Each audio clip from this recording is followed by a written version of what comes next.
Hey, welcome to Witching Hour Tarot. I did record one reading before this one. This is my second reading of the night. Really interesting what we came out. Feeling very connected to the collective. I feel like there's a lot of kind of energy going on in the background. I've been feeling a lot of tension in my body, so just kind of want to get that out there, release all the tension, really ground myself as well through a tarot reading. But so let's get started.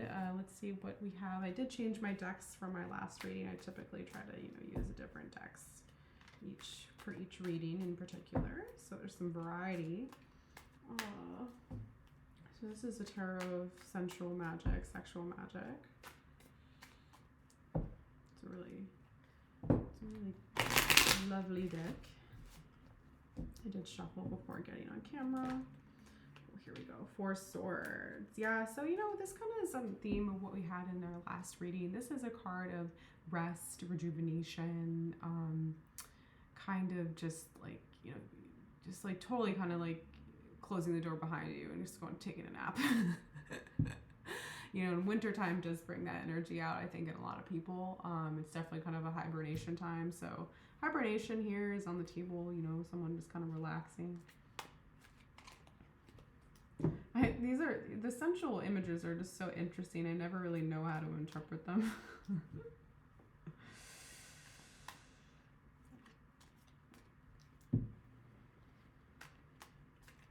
Yeah, we'll just keep it with like rest, rejuvenation. I think rejuvenation is more significant with this particular deck. 8 of Cups.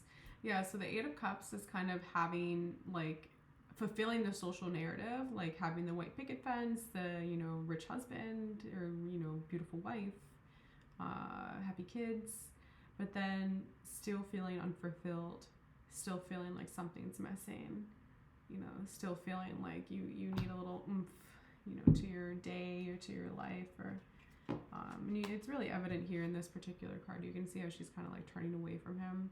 But 8 of Cups, cups are water energy, so Scorpio, Cancer, Pisces. Yeah, and like very much resonates. Like you have the white picket fence, you have everything you could want, but you're still not fulfilled. So someone might need to be like have to be introspective about what they actually want in their life. What are they looking for actually? Because just doing stuff that everyone's just telling you to do is, usually not the way to go about living. So here we have the King of Swords. This is Gemini, Libra, Aquarius. King of Swords are very logical, practical king. They are the lawyers, doctors, accountants of the world, able to kind of make sense of what is illogical or what, just kind of looking at data and processing it, and very, very smart, very quick-witted. They can be very ruthless in reverse, like just have very harsh boundaries with people and assert boundaries in a harsh way with little consideration for how the other person might feel. It's nice to see that here. It's masculine figure out on the table with the 8 of Cups. So maybe it's a masculine here that we're dealing with. The last reading that I did was definitely in regards to a feminine, I think. The star. Oh, but we did see the star come out last time as well. So the star is, the fountain of youth energy. This is Aquarius energy. I think we're still in Aquarius right now, the season of Aquarius, February 10th. Yeah, I think Pisces is coming up on the 15th or 20th, sometime around that time. So fountain of youth, eternal energy, that kind of stuff. Sorry, you can hear my little puppy in the background. She's whining. She needs attention 24/7. Yeah, she's so special to me. She's my love bug, but this is like, with that being said, I do feel like, animals might be significant here in their spiritual value and, their rejuvenation energy. They're just I kind of see animals as like a spiritual protector as well. Like they have an innocence to them that I think that we kind of overlook, and they definitely bring a different type of energy to a household or a person or whatever it might be. can see she's not the happiest right now at the moment. But she gets very jealous when I anytime I speak to someone that's not her, she's like, "What do you mean? Like, you're not talking to me?" And I'm like, "Honey, you need to relax." You know, and she's with me all day long, so she gets plenty of attention. And like whenever we go walking or something like that, she's like all over everyone everywhere we go. And she's always been like that, you know, ever since she's been a puppy. And it's just like people, I'm like, girlfriend, like people think I neglect you or something. And like meanwhile, she's like pampered like a princess and like treated so nicely, and you know, has a little bit of a behavioral issue because she's so spoiled. So, you know. I was talking to one of my friends and like, well, what am I supposed to do? Like I've tried ignoring her. Like I've tried, you know, I crate her. Like, you know, what am I supposed to do when this little animal, like, you know, just wants my love and affection? Like, say no? You know, like I can't blame her either for like wanting to be close to me and stuff. Like I can't blame her for like wanting to like be snuggled up with me. Like it's very natural, that instinct. You know, I'm not gonna train her to feel like to like go against that. It's just, I don't know. I don't want her to. Bottom line, I guess I don't really treat her like a dog. I treat her like the beautiful spiritual creature that she is. Yeah, so here on the table that we have so far, there's rejuvenation, you know, someone kind of thinking about what they want in life, realizing that everything they did want doesn't actually make them happy, you know, kind of overseeing too and being logical about their decision making here, but just definitely realizing that there's more to life than what they have experienced thus far with the star energy.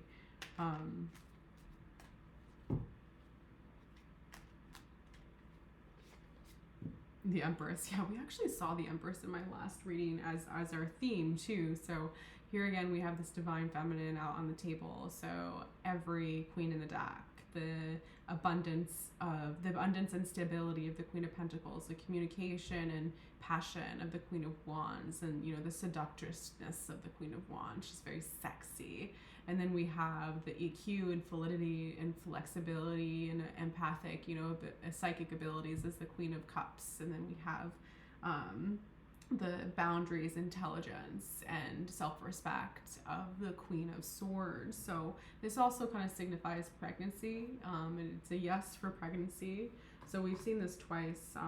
You know, God bless anyone who's trying to get pregnant. I know that sometimes it can be very difficult. But this is a hardcore yes here on the table with the pregnancy.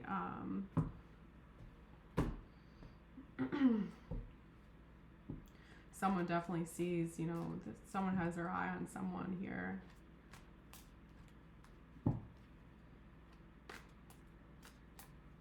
King of Swords on the Empress, perhaps.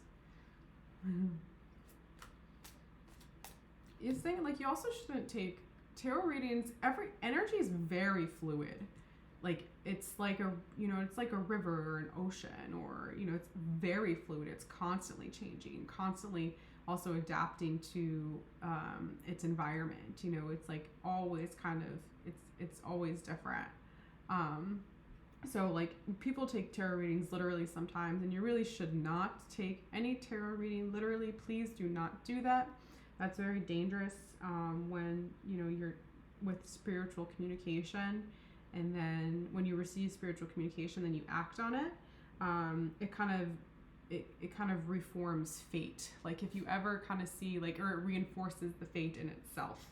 You know, like for example, like I'm going to use Harry Potter as an example. Like, you know, when I think it was in like the 5th book or something like that, where he sees into the orb how like Sirius is going to die or something. Like I forgot exactly what the details were, but like Harry Potter like looks into this like orb in like, you know, the prohibited section of the Ministry of Magic, and like sees the future of like Sirius Black like dying, and then him being so anxious and worried about it reinforces that whole, you know, the whole series of events as well.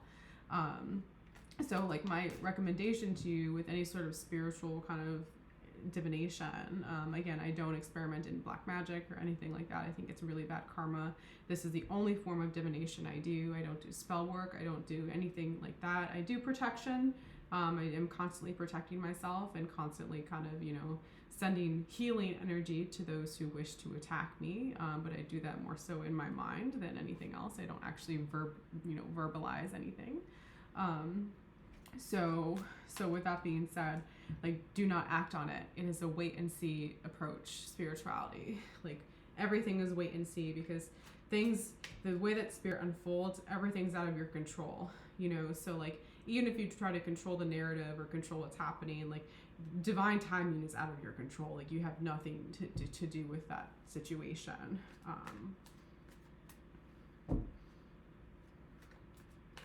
Like, you can't, like, you can, if you're trying to make someone do something, it's also not divine. Like, you have to really let things kind of pass. And I think a lot of also masculines get very frustrated with feminine sometimes, because they want, they want a label, they want, the relationship, they want whatever, but like that's also, like, approaching it with a timeline or a narrative is, like, not the way to build relationships with people, especially like successful masculine, strong-minded masculine men. I think they really resent the women that try to, tie them down or use their femininity as a tool to, like, get them to be tied down. Like, what makes a man want to commit to you is totally out of your control. It's very much in divine timing. Like, he has to like you, number one. I mean, like, that's not even number one. Like, he has to like himself. That's number one. Number two, he has to be happy with himself. Happy where he's at. Happy with how much money he's making. Happy with his ability to provide. Happy in his masculinity. And number three, he has to like you. So that's kind of like, the masculine priorities. But, like, I'm bringing it up now. It's relevant now because, oh, damn, I forgot my point. It's relevant now because you can't, like, he can like you and it's still totally out of your control with where the relationship will go, so that's some advice, some word of advice out to feminines. Like, you can't, like, it's totally out of your control.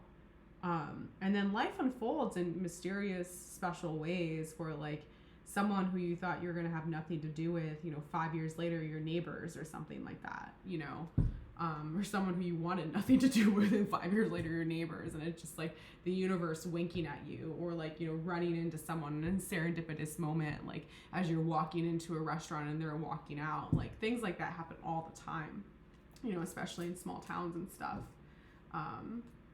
So divine timing is kind of always at work, and you kind of have to, like, find your groundedness, find your Empress energy, find your abundance, your intelligence, your self-respect, your stability, your EQ, focus on everything that makes you you, even more. Like, don't even worry about what anyone else is doing. Like, it's really none of your business. Like, don't even take your focus off everything that's going around you, So again, like, this is someone who's kind of really focusing in on themselves too, on their Empress energy, and realizing what they wanted isn't what they wanted, rejuvenating and being logical about it too, like, kind of realizing that there's more to life. I know I say a lot. It's like my favorite colloquialism. I have had people correct me before.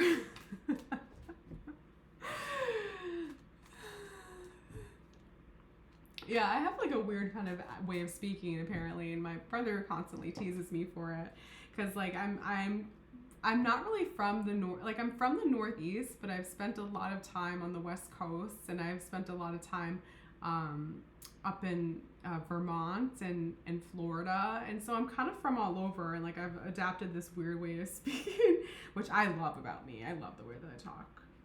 So the sun, this is really great to see here. This is the most positive card in the deck. Everything good in life, everything happy in life, joyous, stable, health, really great to see that here. So it's all going to come back around and benefit you, kind of re-envisioning things or reevaluating things. Yeah, this is like a reevaluation. It's all going to be of benefit to you anyway. So just kind of take your time. Eight of Cups. Yeah, so we have the Eight of Cups clarifying the Eight of Cups. So definitely kind of, thinking about what you really is that you want in life, and realizing that the social narrative is not necessarily something that it fits you and how you want to live your life. The devil. Yeah, so there's obsession here. Maybe a King of Swords is obsessed with you, addicted. This is Capricorn energy. It's also like party energy. Like it's the shiny things that when you take a closer look, it's just, like wood wrapped in tinfoil. It's like the illusion of some things. But it's earth energy too, so it contrasts to the King of Swords. Maybe again there is a King of Swords here that is quite obsessive, and they realize that they have these obsessive kind of tendencies, and they're trying their best to control them, or realizing that their lifestyle that they thought they wanted is quite toxic.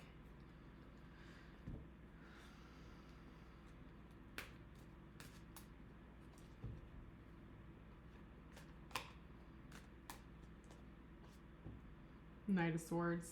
Yes, the Knight of Swords is like a scout, like the Page of Swords. It's someone who scouts out the land before they storm into battle. But with the Knight of Swords in particular, they're leading everyone the way rather than just scouting things out.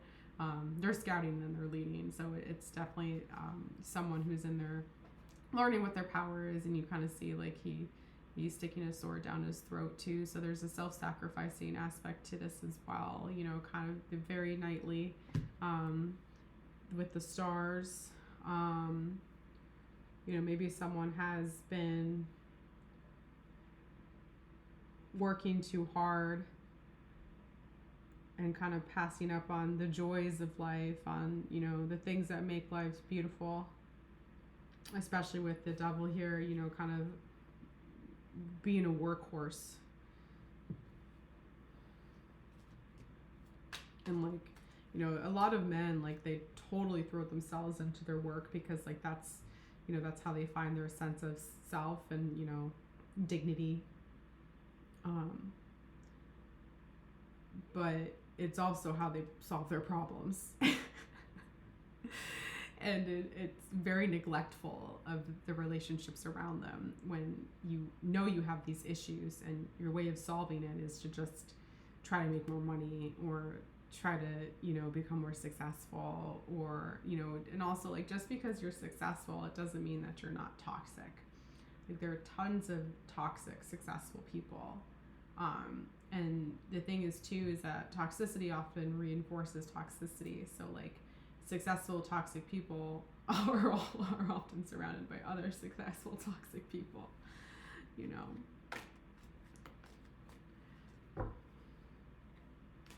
There's definitely something with the devil here, this obsession, addiction, undercurrent for sure. Maybe someone has a drug issue or sex addiction. 10 of Cups.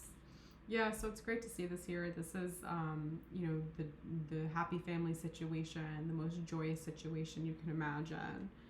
Everything that you could ever want in life in terms of your emotions and your emotional fulfillment. Hey, it's not going up. Hey, there we go. That's just right. With the Empress here, like, definitely there's a feminine on the table. Maybe it's your feminine, or you, or there's someone who's very emotionally fulfilled and who has the potential to bring a lot of emotional fulfillment to people. Something that I'm constantly asking myself is how can I add value to the situation? And with feminines and divine feminines, like the best way to add value to the situation is to tap into your, not necessarily your femininity, but tap into what makes you intrinsically you. Like I would say that my understanding nature makes me intrinsically me, but with that, like a lot of people have taken advantage of my understanding nature. you know, because they know you're so empathetic. So like, you know, the fool's journey is kind of just like learning what the correct boundaries are and everything. But like when you're able to have boundaries and then also be understanding and compassionate, like that's, you know, that's like a win-win situation. Like even if someone like totally screws you over and you're like, you know, I'm happy that you found what you wanted, like that, there's a lot of power in that. And it's also incredibly attractive. You know, like when you get upset about, like when you're kind of torn up in your emotions and like you get upset about certain things, like for example, say like a woman found out that her husband was like cheating on her or something like that, and then she kind of like makes a huge deal, like, you know, slashes his car and like, you know, does all this crazy stuff and like, you know, maybe even stalks him. Like I think there's a lot of people who would subject themselves to that kind of behavior if they found out that their, you know, husband of 10 years, you know, 20, 30 years was cheating on them. But there's no power. You give up all your power when you do something, when you react in such a harsh way to the way that someone treats you. And unfortunately, the way that someone treats you is out of your control. You know, you can have boundaries and kind of like, you know, reinforce how you want to be treated, but like, you know, people also lie all the time and you know, deceive. There's deception here too. Like people can lie and deceive, you know, and kind of take advantage of your naivety. And the whole time you're really not that naive. But rather than like get really upset about it and like, you know, do that whole spiel where you like, you know, try to slander their reputation or like, you know, slash their car or whatever, detach, take all your stuff, move out, block them. And then when you run into them or when they hound you or whatever, you know, I'm really happy you found what you wanted. You know, so that kind of response is way more powerful and way more attractive than like any other kind of, you know, manipulative kind of get back at you revenge story, you know, like.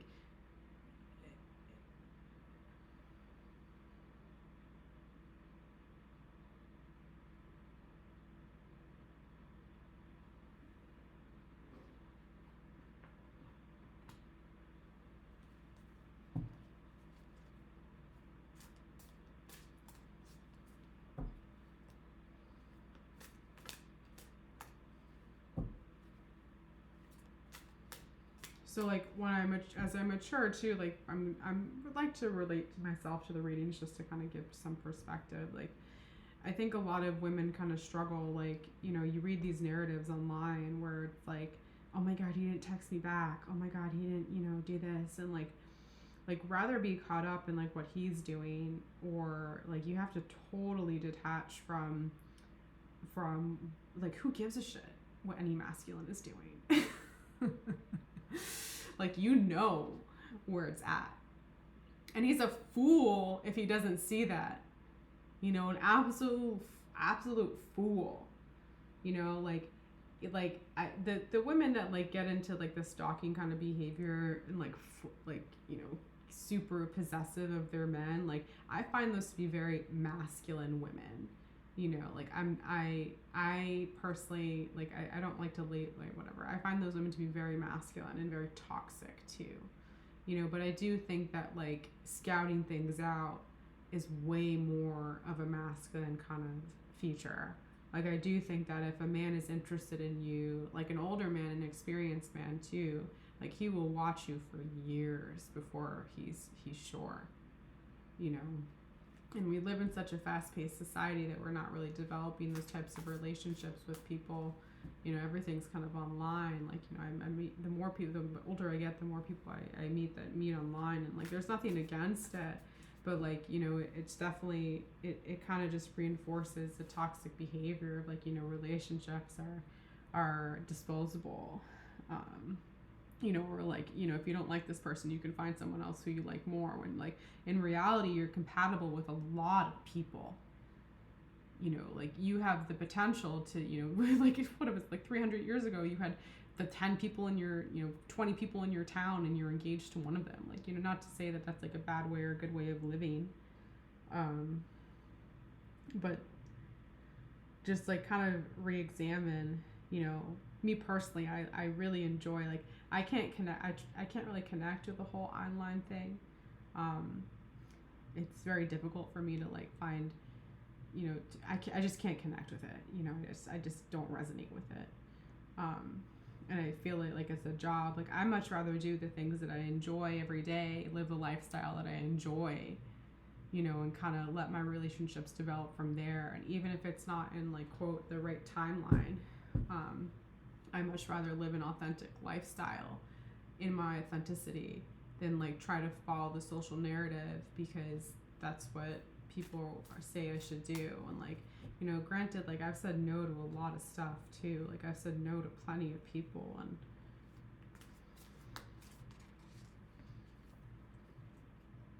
King of Swords. Yeah, so there's a logical, practical king here. Gemini, Libra, Aquarius on the table with the sun. This is someone who's definitely kind of overseeing stuff. With the devil, there could be stalking too. Heavy stalking energy, and kind of behind closed doors.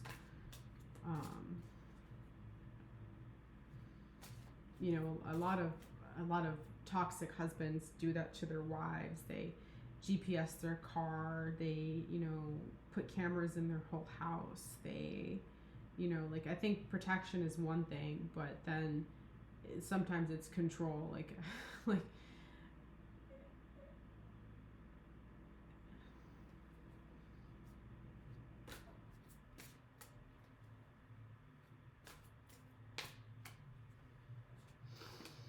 Queen of Cups.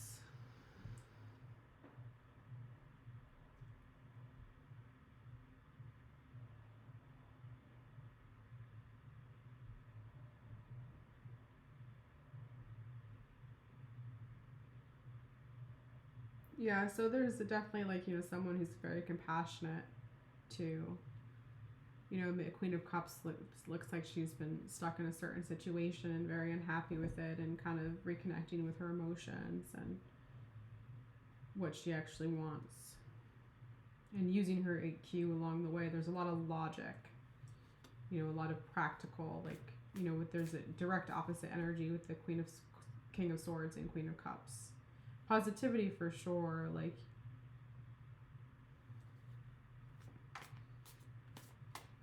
it's kind of hard to interpret. 5 of Swords.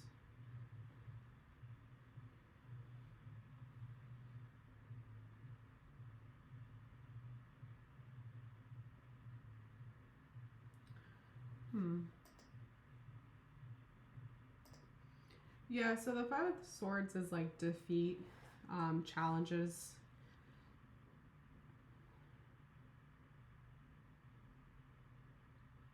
So maybe a King of Swords is kind of realizing that their toxic ways aren't gonna, win the Empress, aren't gonna cause their fulfillment. So I got concerned about one of my love interests because I felt like they were following me. And nothing made me clam up more than feeling like my privacy was being invaded. In any kind of way. It's one thing if I post something online and they like, look at my page or whatever, but when they're like curious about where I live, curious about what I'm doing, what time I go to the gym, that kind of stuff, where they're actively kind of, looking at my schedule and seeing when I'm at certain places, like that was very scary to me. Like, and that turned me off from this person immediately because I just saw them as being toxic. Like I just saw them as invading my privacy.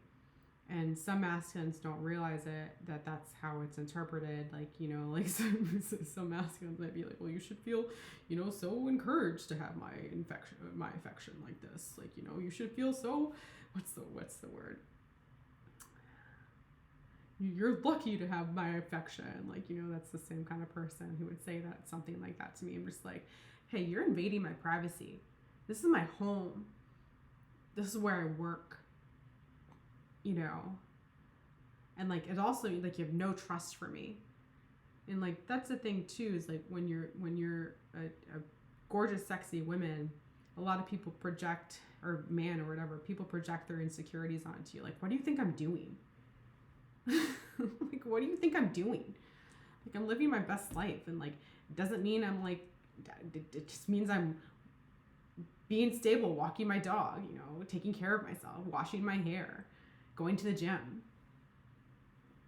So that's kind of what this reminds me of here with the Five of Swords. Like someone's realizing that it's not going to work with me. You know, invading my privacy isn't like, or invading any feminine's privacy if she's healthy, if she's in a good mind, isn't going to work.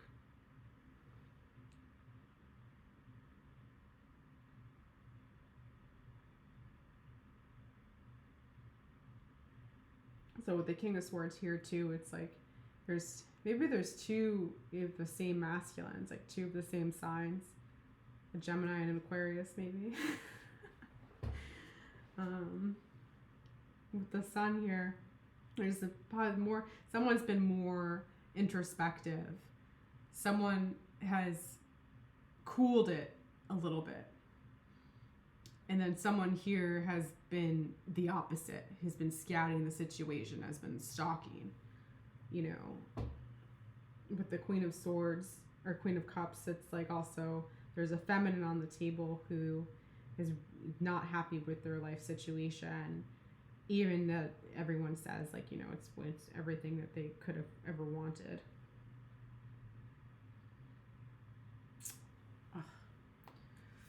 I like this reading a lot, but it's very complicated for me to interpret. Seven of Pentacles. Yeah, so the Seven of Pentacles is all about like building your wealth, building your stability. You know, maybe the Knight of Swords and the Star, like, you know, he's not really... It's also like not feeling good enough too.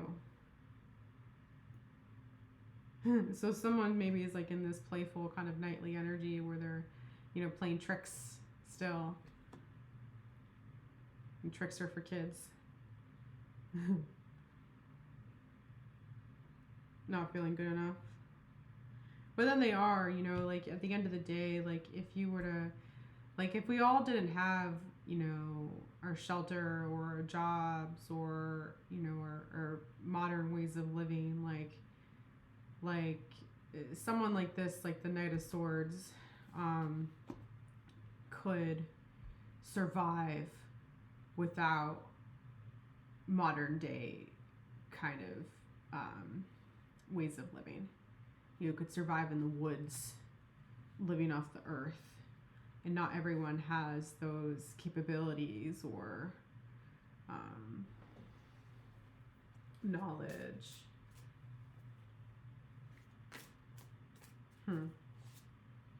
Six of Wands. So this is a victorious card. It's a yes. Here with like this major reading, you know, your answer, or with the major themes of the reading, we have Empress, the Ten of Cups, and the Six of Wands. This is like a hardcore yes. You know, like absolutely. Absolutely. But in terms of what's going on in the background, there's definitely stalking here. Someone, you know, in toxic energy, kind of realizing that their ways are not working. And there's someone else who, you know, has more experience, and because they've kind of hindered their, you know, sat on their, you know, initial feelings or thoughts, they're going to have a more positive outcome.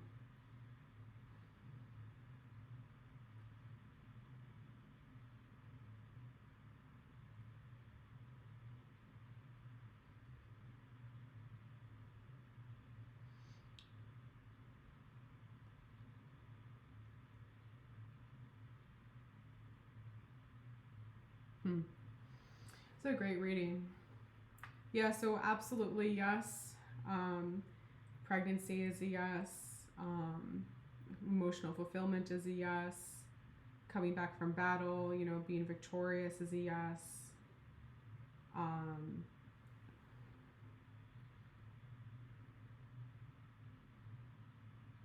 Hmm.